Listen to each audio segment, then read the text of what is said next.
वो जन्नत निशा, वो वादियां, वो सादगी, वो शाम सहर, वो हसीन चिनार, जन्नती निगार। उसके माजी में छुपे हैं कई सवाल।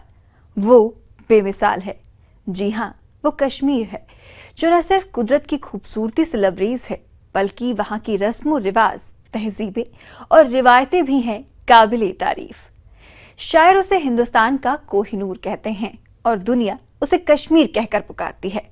वहाँ की पाकीज़गी और रस्मों रिवाज से हर हफ्ते हम आपको रूबरू कराएंगे। तो पेश है हमारी खास पेशकश कश्मीर कॉलिंग और मैं हूं आपके साथ चित्रा सिंह।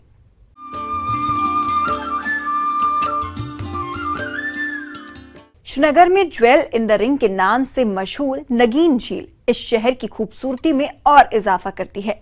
इस झील के किनारे पर मौजूद है ब्रिटिश दौर में बना नगीन क्लब। इस बेहतरीन क्लब में पूरे साल म्यूजिकल इवेंट और कॉन्फ्रेंस का आयोजन किया जाता है। तमाम तरह की सुविधाओं से लैस ये क्लब फनकारों और सैलानियों की पसंदीदा जगह बनता जा रहा है।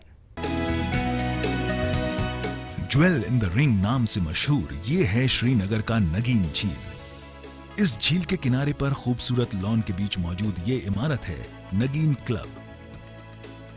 इस क्लब के चारों ओर चिनार के पेड़, रंग बिरंगे फूल और फव्वारे लगे हैं। इस शानदार क्लब को साल 1900 में अंग्रेजों ने बनवाया था। इसके बाद साल 1940 में अंग्रेजों ने क्लब के ही पास गेस्ट हाउस भी बनवाया।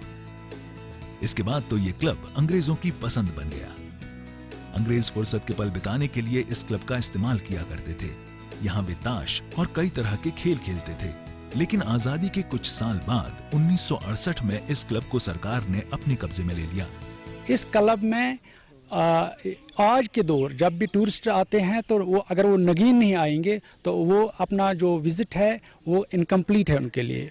तो गवर्नमेंट के जो इंफ्रास्ट्रक्चर है ये हम यूटिलाइज करते हैं कॉन्फ्रेंस के लिए, मीटिंग के लिए या छोटी मोटी जो फंक्शन हैं यहाँ उनको अंजाम देने के लिए एक फैसिलिटी है आम लोगों के लिए। शुरुआत में ये जगह सिर्फ विदेशियों की पसंदीदा जगह हुआ करती थी। नगीन झील के हाउस बोट में ठहरने वाले विदेशी इस क्लब में ही अपना डिनर करते थे। इस दौरान वे वेस्टर्न म्यूजिक सुनने के बजाय कश्मीरी मौसीकी ही सुनना पसंद करते थे।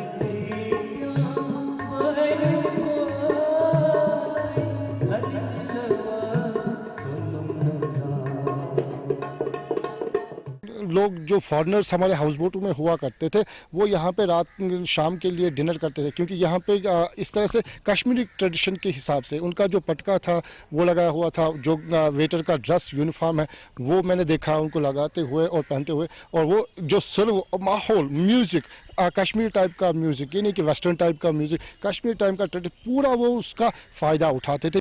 इस क्लब के बाहर लॉन में आर्टिस्ट पेंटिंग और कई फोटोग्राफ्स की नुमाइश करते हैं। साथ ही यहाँ एक्सरसाइज करने के लिए जिम भी है। लेकिन इस क्लब की खासियत है इसमें बना कॉन्फ्रेंस हॉल। इस शानदार हॉल में आरामदायक कुर्सियां और भाषण देने के लिए मंच भी बना है। इसमें एक साथ 150 लोग बैठ सकते हैं। इस साल यहाँ सरकारी और इवेंट मैनेजमेंट कंपनी की ओर से कई कॉन्फ्रेंस ऑर्गेनाइज किए हैं, जिनमें खास तौर पर दूसरे राज्यों के लोग ज्यादा शिरकत करने पहुंचे। नगीन क्लब एक ऐसी जगह है जहां पर हमको as organizers as well as हमारे साथ प्लेयर्स जुड़े होते हैं इवेंट्स में, उनको एक नेचुरल एम्बियंस मिलती है यहाँ पर आकर। और हमारे इवेंट्स को पिछले 4 सालों से जो हम यहाँ पे इवेंट्स ऑर्गेनाइज कर रहे हैं, पर्टिकुलरली आर्ट एग्जीबिशंस जो हमारी होती हैं या पेंटिंग कॉम्पिटिशन्स जो होते हैं वो हम इसी इवेंट पे इसी वेन्यू पे करते हैं। This has been our favourite destination for such events. इस क्लब में हमेशा गीत संगीत की महफिल सजाई जाती है, जिसका लुत्फ उठाने काफी तादाद में लोग पहुंचते हैं। जबकि महफिल में अपने सुरों से समा बांधने वाले फनकारों को यहाँ आकर सुकून का एहसास होता है। कश्मीर का एक हिस्सा है नगीन क्लब, और जो इसकी खूबसूरती आप देखते हैं पीछे से नगीन लेक है, और नगीन लेक के किनारे पे इतना खूबसूरत ऑडिटोरियम है। यहाँ पे गाने में एक अलग ही लुत्फ आता है और पसंद करते हैं कि बाहर ही हो, ताकि जो व्यू है उससे और मज़ा आता है गाने में। ये क्लब खास तौर पर आर्ट लवर्स की पसंदीदा जगह है। क्लब के लॉन में कला के शौकीन लोग फुर्सत के पल बिताने आते हैं। आहिस्ता आहिस्ता ये खूबसूरत जगह सैलानियों की भी दिलचस्पी का मरकज बनता जा रहा है। इसे देखते हुए टूरिज्म डिपार्टमेंट की ओर से यहाँ और भी कई तरह की सुविधा मुहैया कराने की कोशिश की जा रही है ताकि इस क्लब को पुराने अंदाज में दोबारा लौटाया जा सके। सनम तसद्दुक, ETV न्यूज, श्रीनगर। श्रीनगर के नसीम बाग में कई साल पहले चिनार का एक पेड़ गिर गया था जो कि उसी वक्त से बेकार पड़ा था, लेकिन म्यूजिक एंड फाइन आर्ट्स के स्टूडेंट्स ने इस बेकार पड़े चिनार के पेड़ को कई तरीके से पेंटिंग कर न सिर्फ उसे बड़े कैनवास पर तब्दील कर दिया है, बल्कि कई तरह की खूबसूरत पेंटिंग्स कर चिनार के उस पेड़ को नई जिंदगी भी दी है।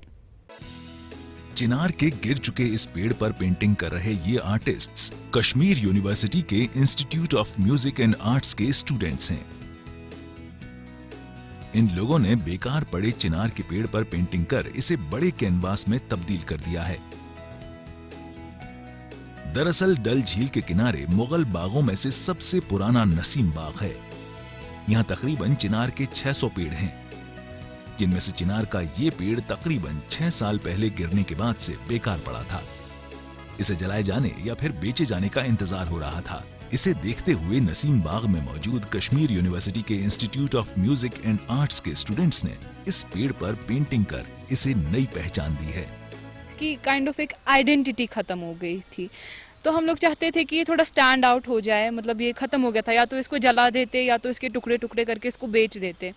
हम चाहते थे कि कुछ थोड़ा सा डिफरेंट बने, थोड़ा सा अनयूजुअल बाकी ट्रीज से बने, तो हम लोग और हमने इसको एक काइंड ऑफ ट्रिब्यूट दिया है टू द चिनार, जो एक mother of all the trees consider की जाती है कश्मीर में।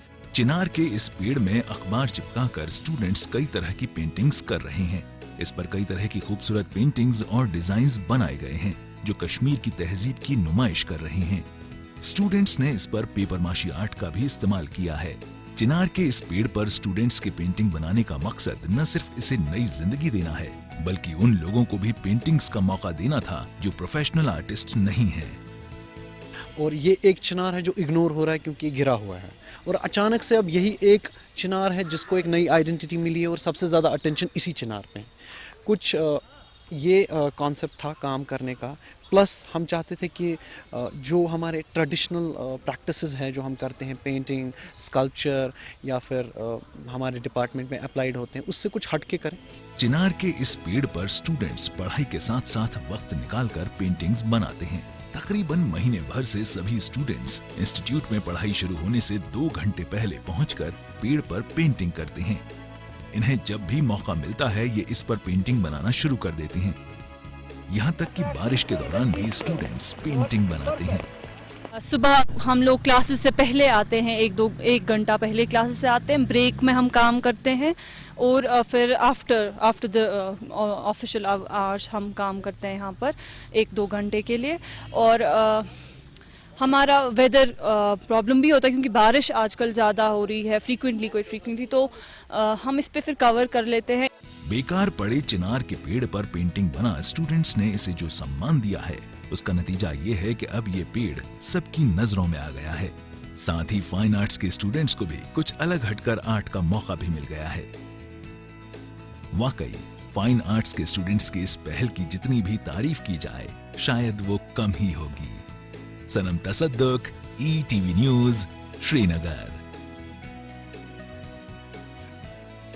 चिनार के पेड़ पर बनाए गए शानदार पेंटिंग्स को दिखाने के बाद फिलहाल यहाँ पर रुक रहे हैं हम एक छोटे से ब्रेक के लिए, लेकिन आप कहीं मत जाएगा क्योंकि ब्रेक के बाद हम आपको दिखाएंगे श्रीनगर में मौजूद एक ऐसी पाक मस्जिद जो वास्तुकला का बेहतरीन नमूना है।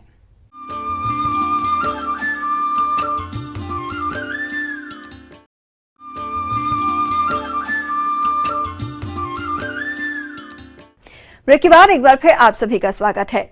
कश्मीर के तकरीबन हर हिस्से में बने कई मंदिर, मस्जिद और इमारतें अपनी तारीखी अहमियत को बताते हैं। इनमें से श्रीनगर में बना शानदार जामा मस्जिद भी एक है, जो न सिर्फ सबसे पाक मस्जिदों में से एक माना जाता है, बल्कि ये मस्जिद वास्तुकला का भी बेहतरीन नमूना है। श्रीनगर के भीड़भाड़ वाले पुराने शहर यानी डाउनटाउन में मौजूद ये पाक जामा मस्जिद है। इसमें दाखिल होते ही बड़ा सा कोर्टयार्ड है, जबकि मस्जिद के बीचों बीच खूबसूरत गार्डन है। इस गार्डन में फवारा भी लगा है। इसके चारों तरफ बैठकर लोग वुजू किया करते हैं। लेकिन इस मस्जिद का खूबसूरत हिस्सा इसमें बना बेहद बड़ा हॉल है। हॉल की छत को 378 देवदार के मोटे तने के खंभों से सहारा दिया गया है। इसमें 346 खंभे की ऊंचाई 21 फीट और मोटाई 5 फीट है, जबकि 32 खंभों की ऊंचाई 48 फीट और मोटाई 6 फीट है। इनके बीच कश्मीरी कालीन बिछे हुए हैं, जिन पर लोग नमाज पढ़ते हैं। ये मस्जिद कितना बड़ा है, इसका अंदाजा इसी से लगाया जा सकता है कि यहाँ एक साथ 33,333 लोग नमाज अदा कर सकते हैं। ये खूबसूरत मस्जिद इंडो सेरेसिक आर्किटेक्चर यानी भारतीय अरबी वास्तुकला का शानदार नमूना है, क्योंकि इस मस्जिद में बने मेहराब का डिजाइन मुख्तलिफ है। जामे मस्जिद को गौर से देखें, जो उसके 4 जो मेहराब हैं उनको काफ़ी ज़्यादा वो इन्फ्लुएंस हुए हैं बुद्धिस्ट आर्किटेक्चर से, जो बौद्ध मत का आर्किटेक्चर, जो पगोडाज उनका हुआ करते थे, तो उससे ये काफ़ी इन्फ्लुएंस है। तो गोया कि इसमें आपको कहीं ना कहीं, जहाँ पे जाहिर सी बात है कि मरकज़ इस्लाम है, लेकिन इसमें आपको बाकी मज़ाहिब के आर्किटेक्चर्स का भी आपको थोड़ा सा जो है वो इशारा मिलता है। इस मस्जिद को सुल्तान सिकंदर ने साल 1394 में बनवाया।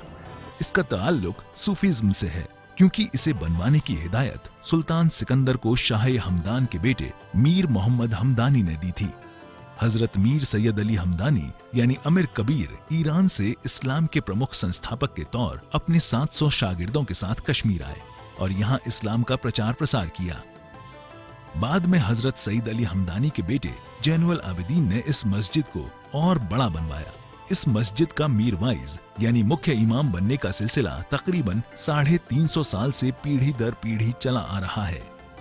कि हज़रत अमीर कबीर के वक्त ही हमारे असलाफ भी उनके साथ आए, जो 700 सादात की टीम उनके साथ आई, तो उसमें हमारे असलाफ भी हमदान से आए। तो तकरीबन 300-350 साल से अब ये एक जो हमारा इंस्टीट्यूशन है मीर वाइज का, ये कायम हुआ है। और तब से लेकर आज तक अगर आप देखें, जो हमारे पास जो फैमिली किताबें हैं, रिकॉर्ड हैं, तो 13th मीरवाइज जो है वो मैं हूँ। इस मस्जिद को 3 बार आग से नुकसान पहुंचा है, लेकिन हर बार मस्जिद के जिस हिस्से को नुकसान पहुंचा उसकी मरम्मत कर दी गई। पहली बार सुल्तान हसन शाह ने साल 1480 में मस्जिद की मरम्मत करवाई। दूसरी बार जहांगीर शाह अब्दुल मुजफ्फर ने साल 1620 में इसे ठीक करवाया, जबकि तीसरी बार औरंगजेब आलमगीर शाह ने साल 1672 में इसकी मरम्मत करवाई। आखिरी बार इस मस्जिद की मरम्मत का काम महाराजा प्रताप सिंह ने करवाया था। इस मस्जिद के दरवाजे सभी के लिए खुले हैं। इस शानदार मस्जिद का दीदार करने काफी तादाद में सैलानी आते हैं। मुझे यहाँ अच्छा लगा जामा मस्जिद, क्योंकि इतने वर्क यहाँ का इतना अच्छा है, वुड वर्क यहाँ का बहुत पसंद आया मुझे।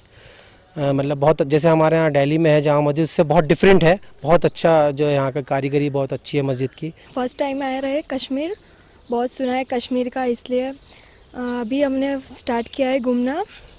हम फर्स्ट यहाँ आए जामा मस्जिद, बहुत ही खूबसूरत मस्जिद है, पूरी लकड़े की बनी हुई है, काफ़ी खूबसूरत है, उसके मीनारे बहुत खूबसूरत है। इस मस्जिद की ये खासियत है कि इसके अंदर शांति और सुकून का एहसास होता है। हर शुक्रवार को मुस्लिम बिरादरी के हजारों लोग इस मस्जिद में नमाज अदा करने आते हैं। तो जामे मस्जिद से ज़्यादा नमाज अदा करता हूँ, खासकर पंजगान भी नमाज यहाँ पढ़ते हैं ज़्यादा। तो बहुत से अवलियाओं, अम्बियों ने, बुजुर्गान दीनों ने, खासकर मीरवाजों ने यहाँ तो काफ़ी तबलीग इस्लाम और दीनी भी, सियासी भी, इखलाकी भी, रूहानी भी तबलीग उन्होंने किया। ये बहुत बड़ी पाकीज़ा जगह है। आते हैं इस मस्जिद में खासकर जुमा के रोज़, खासकर जब शब होते हैं, शब बारात होती है, शब कदर होती है। इस जामा मस्जिद की चाहे मजहबी अहमियत की बात हो या फिर इसकी वास्तुकला की, इस मस्जिद का किसी भी मामले में कोई सानी नहीं है। इस तरह ये पाक मस्जिद अपने साथ कई यादों को समेटे हुए है। सनम तसद्दुक, ETV न्यूज़, श्रीनगर। वादी कश्मीर का हर हिस्सा अपनी तारीखी अहमियत रखता है, लेकिन यहाँ की इमारतों तक ही ये महदूद नहीं है, बल्कि तारीखी अहमियत रखने वाला मुगल रोड भी इसमें शामिल है। इस सड़क के वजूद में आने के बाद कश्मीर और जम्मू के कुछ इलाके न सिर्फ इससे जुड़ गए हैं, बल्कि इस सड़क पर मौजूद टूरिस्ट प्लेस को भी नई पहचान मिली है। पीर पंजाल की पहाड़ियों से गुजरने वाला ये तारीखी मुगल रोड है। इस रोड के वजूद में आने के साथ ही कई बेहतरीन टूरिस्ट प्लेस को नई पहचान मिल गई है, जिनमें दोबजन और पीर की गली शामिल है। मुगल रोड का पूरा हिस्सा कुदरती खूबसूरती से पूरी तरह लबरेज है। ये सड़क हरे भरे घने जंगल, ऊंची पहाड़ियों और नदी नालों से होकर गुजरती है। यही वजह है कि देश भर के सैलानियों ने इस टूरिस्ट प्लेस का रुख करना शुरू कर दिया है। खास तौर पर पीर की गली सैलानियों की सबसे पसंदीदा जगह बनती जा रही है। यहाँ चारों ओर फैली हरियाली और बर्फ की सफेद चादर से ढके पहाड़ का नजारा जन्नत सा नजर आता है। हमारा उधर से आने का पर्पस यही होता है कि हम हट के कुछ जो है नेचर को एंजॉय कर सके, तो ऐसे इलाके के लिए भी टूरिस्ट को गाइड भी करना चाहिए। मुगल इस रास्ते से आया जाया करते थे। उन दिनों ये पैदल रास्ता हुआ करता था। मुगल बादशाहों के दौर में बनाया गया सराय आज भी इस रोड के पास मौजूद है।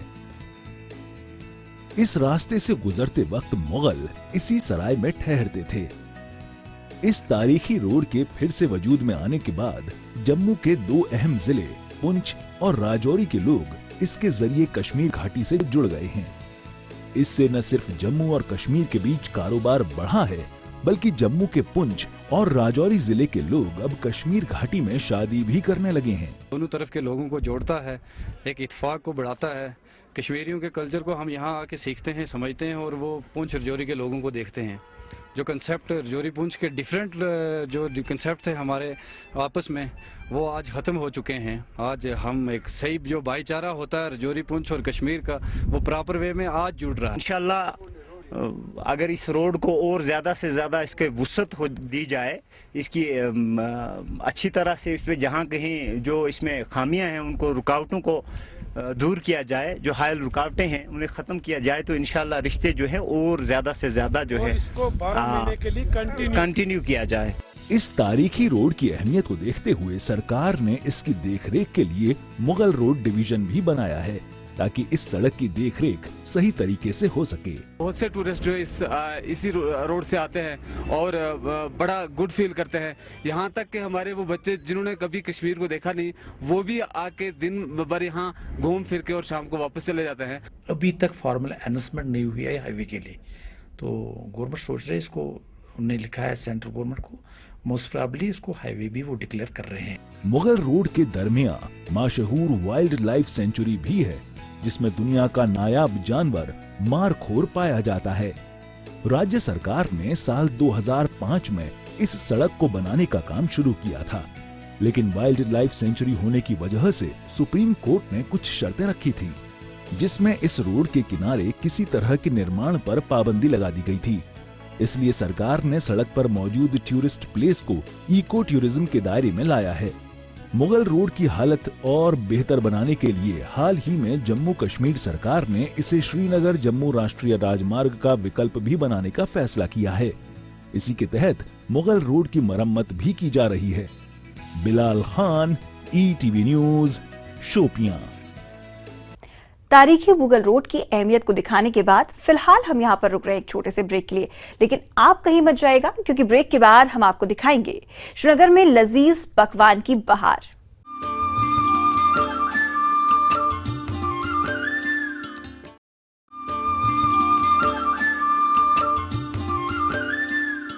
ब्रेक के बाद एक बार फिर आपका स्वागत है।